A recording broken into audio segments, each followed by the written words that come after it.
ನಮಸ್ಕಾರ, ಕಲರ್ಫುಲ್ ಅಡ್ಡಾಗೆ ಸ್ವಾಗತ. ಅಮೃತಧಾರೆ ಧಾರಾವಾಹಿ ಖ್ಯಾತಿಯ ನಟಿ ಛಾಯಾ ಸಿಂಗ್ ರವರ real life partner Krishna. Rajarani ಕಾರ್ಯಕ್ರಮ ಖ್ಯಾತಿಯ ಮಧು ರವರ ರಿಯಲ್ ಲೈಫ್ ಪತ್ನಿ ಸುಚಿತಾ. ಕಲರ್ಸ್ ಕನ್ನಡ ವಾಹಿನಿಯ ನನ್ನ ದೇವರು ಧಾರಾವಾಹಿ ಖ್ಯಾತಿಯ ನಟಿ ಮಯೂರಿ ರವರ ರಿಯಲ್ ಲೈಫ್ ಪತಿ.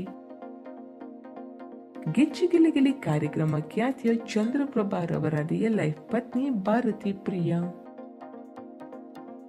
ಕಲರ್ಸ್ ಕನ್ನಡ ವಾಹಿನಿಯ ಚುಕ್ಕಿ ತಾರೆ ಧಾರಾವಾಹಿ ಖ್ಯಾತಿಯ ನಟ ವಿಶಾಲ್ ರವರ ರಿಯಲ್ ಲೈಫ್ ಪತ್ನಿ.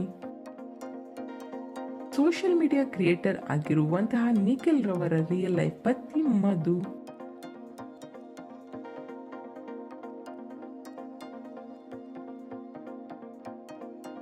ಇನ್ನು ಇವರಲ್ಲಿ ನಿಮ್ಮ ನೆಚ್ಚಿನ ಜೋಡಿ ಯಾವುದು ಅನ್ನೋದನ್ನ ಕಮೆಂಟ್ ಮೂಲಕ ತಿಳಿಸಿ. ವಿಡಿಯೋ ಇಷ್ಟವಾಗಿದ್ದರೆ ಲೈಕ್ ಹಾಗೂ ಶೇರ್ ಮಾಡಿ. Thank you.